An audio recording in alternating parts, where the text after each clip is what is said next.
பேசுங்கயா பேசுங்க.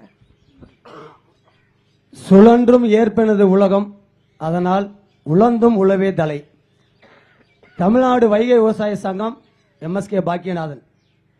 ராமநாதபுரம் மாவட்டம் 1.72 லட்சம் ஹெக்டேர்ல விவசாயம் பண்ணிட்டு வர்றோம்.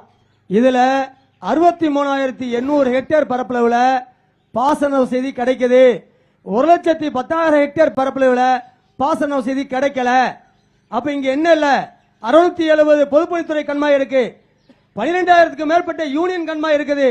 இந்த யூனியன் கண்மாய் எல்லாம் கேட்பாரற்று காட்டு கருவேல சீமை கருவேல மரங்கள் முளைத்து இங்க இருக்கிற அரசு துறை அதிகாரிகள் ரெக்கார்டுகளை மட்டும் வெட்டுறாங்க. எப்படி இத்தனை கோடிக்கு நாங்க மராமத்து செஞ்சுட்டோம், இத்தனை கோடிக்கு இந்த திட்டம் நடந்துருச்சு, அங்க போய் பார்த்தோம்னா ஒரு வேலையும் நடந்திருக்காது.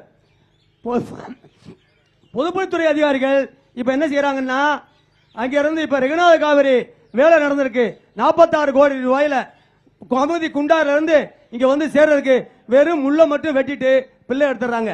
அதே போல வலது பிரதான கால்வாய், இடது பிரதான கால்வாய் இப்படியே ஓடுறதுனால இதையும் தாண்டி பருவம் பொய்த்து போகின்ற மழையினாலையும் அதையும் தாங்கிக்கிட்டு வறட்சி, புயல், மழை, வெள்ளம் இதையும் தாண்டிக்கிட்டு பல்வேறு சூழ்நிலையில விலையேற்றங்கள், ஆட்கள் பற்றாக்குறை இதெல்லாம் தாண்டி ராமநாதபுரம் மாவட்டம் தமிழகத்தில் நெல் உற்பத்தியில 4வது இடம், மிளகாய் உற்பத்தியில முதலிடம், பருத்தி உற்பத்தியில முதலிடம், சிறுதானிய உற்பத்தியில முதலிடம்.